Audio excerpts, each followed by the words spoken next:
જય શ્રી કૃષ્ણ મિત્રો.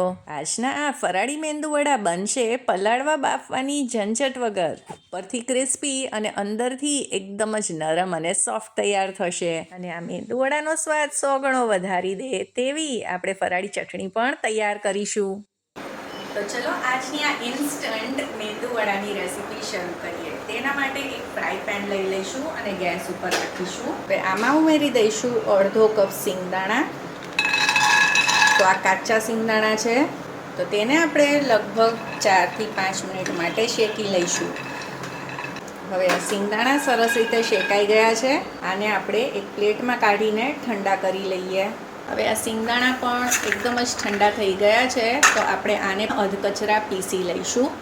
હવે આજના ઇન્સ્ટન્ટ ફરાળી વડા બનાવવા માટે આપણે સાબુદાણાનો ઉપયોગ કરવાના છીએ, પણ સાબુદાણાને પલાળવાની બિલકુલ જરૂર નથી. આ રીતે આપણે કાચા જ લેવાના છે.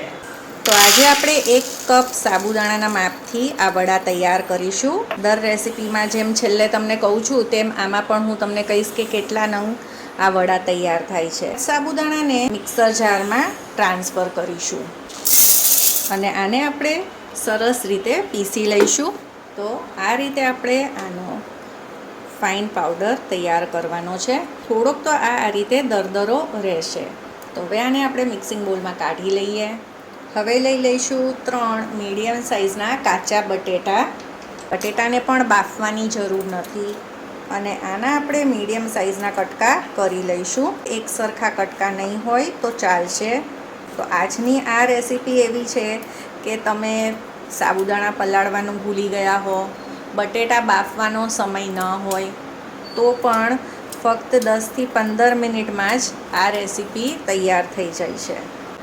તો જુઓ, બટેટા પણ આપણે કાપી લીધા છે. હવે જે આ સાબુદાણા આપણે પીસેલા તે જ મિક્સર જારમાં આને ટ્રાન્સફર કરીશું અને આને પાણી ઉમેર્યા વગર જ પીસી લઈશું. જો વચ્ચે જરૂર લાગે તો 2-3 ચમચી પાણી ઉમેરી પીસવું. તો આપણે આને એકદમ જ સરસ ફાઇન પેસ્ટમાં આ રીતે પીસી લીધું છે. તો હવે આને પણ આપણે સાબુદાણા સાથે ઉમેરી દઈએ અને એડ કરી દઈશું. આને આપણે મિક્સ કરીશું.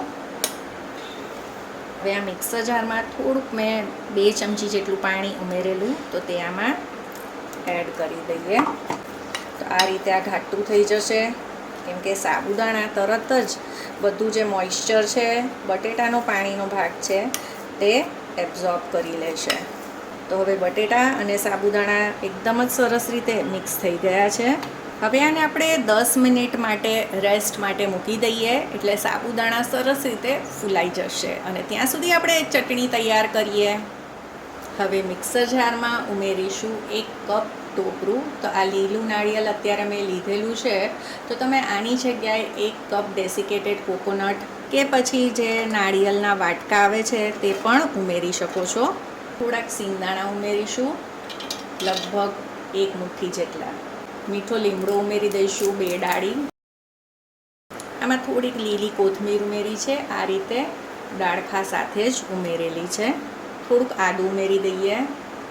સાથે જ તીખાસ માટે લીલા મરચાં, સ્વાદ પ્રમાણે મીઠું ઉમેરી દઈશું અને 2 ચમચી દહીં ઉમેર્યું છે. દહીંથી ચટણીનો ટેસ્ટ ખૂબ જ સરસ આવે છે. હવે થોડુંક પાણી ઉમેરી દઈશું. તો ચટણી સરસ રીતે પીસાઈ ગઈ છે. વચ્ચે થોડું પાણી આમાં ઉમેરેલું. આ રીતે આ તૈયાર છે. આને આપણે કાઢી લઈએ. હવે આ ચટણીને એકદમ જ ટેસ્ટી બનાવવા એક વઘાર તૈયાર કરીએ. તેના માટે 2 ચમચી તેલ ગરમ કરી લીધું છે. તેમાં થોડુંક જીરું ઉમેરીશું. સૂકું મરચુંને આ રીતે કાપીને ઉમેરી દઈશું અને 1 લીમડાને પણ આ રીતે પાંદડા કાઢીને ઉમેરી દઈએ. તમે આમાં લાલ મરચું પાવડર પણ ઉપરથી છાંટી શકો છો.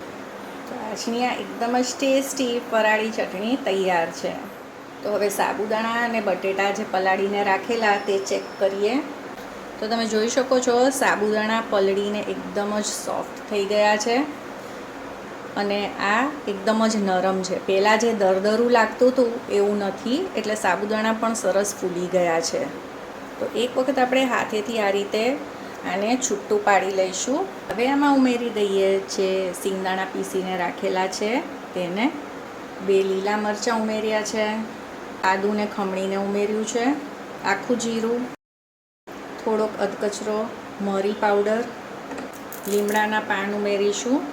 લીમડાના પાનનો ટેસ્ટ આમાં સરસ આવશે, તો આ રીતે ઝીણા કટ કરીને ઉમેરીશું. સાથે જ કોથમીર ઉમેરી છે. સ્વાદ પ્રમાણે મીઠું ઉમેરી દઈશું. બધી જ વસ્તુઓને આપણે મિક્સ કરીશું.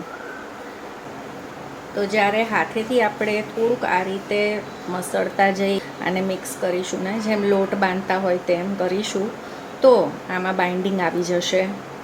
તો તમે જોઈ શકો છો કે હમણાં બધું જ આ છૂટું છૂટું હતું મિક્સચર, અને આ ધીમે ધીમે આ રીતે ભેગું આવવા લાગ્યું છે.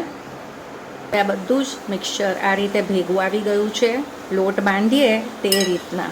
તો અત્યારે તો મેં બિલકુલ પાણી આમાં નથી ઉમેર્યું, પણ જો તમને આ થોડુંક ડ્રાય લાગે તો 1-2 ચમચી પાણી ઉમેરી શકો છો. હવે હાથને તેલથી ગ્રીસ કરી લઈશું અને આમાંથી આપણે નાનો ભાગ આ રીતે લઈશું. તમારે નાના મોટા જે સાઈઝના વડા તૈયાર કરવા હોય તેને તો તે કરી શકો છો. આ રીતે 2-3 વખત મુઠિયાની જેમ વાળવાથી આ એકદમ જ સ્મૂધ અને સરસ થઈ જાય છે. સરસ બાઇન્ડિંગ પણ આવી જાય છે. હવે સૌથી પહેલાં આમાંથી આ રીતે ટિક્કી જેવું બનાવીશું અને પછી તેમાં આ રીતે કાણું પાડી દઈશું. તો આ સરસ વડાનો શેપ આવી ગયો છે. તો આ જ રીતે આપણે આ સાઈઝના બધા જ વડા તૈયાર કરી લઈશું. આજના માપમાંથી કુલ આ 9 નંગ આ સાઈઝના વડા તૈયાર થયા છે. તો હવે આ વડાને તળી લઈએ. તેના માટે તેલ પહેલેથી ગરમ મૂકી દીધેલું. તો હવે આપણે તેલમાં આ વડાને ઉમેરી દઈએ. તો વડાને તળવા માટે આ રીતે પોળું પેન હશે તો તે સરસ રીતે તળાશે, અને આ રીતે આછો સોનેરી કલર આવી જાય પછી જ આપણે તેને ફેરવવાના છે. અને આ વડાની ખાસ વાત એ છે કે આમાં જરા પણ તેલ નથી ભરાતું, અને જ્યારે પણ ખાઈએ તો તેલ પણ નથી લાગતા. તો હવે આને બીજી તરફથી પણ જ્યાં સુધી સરસ સોનેરી કલર નથી આવતો ત્યાં સુધી તળી લઈશું. તો હવે વડા એકદમ જ સરસ રીતે તળાઈ ગયા છે. તો હવે આને પ્લેટમાં કાઢી લઈશું અને પછી ફરાળી ચટણી સાથે કરો આને એન્જોય. જો આજની રેસિપી તમને પસંદ આવી હોય તો તેને લાઈક અને શેર કરજો. ચાર્મીઝ ગુજરાતી રસોઈને સબસ્ક્રાઈબ કરજો. જય શ્રી કૃષ્ણ.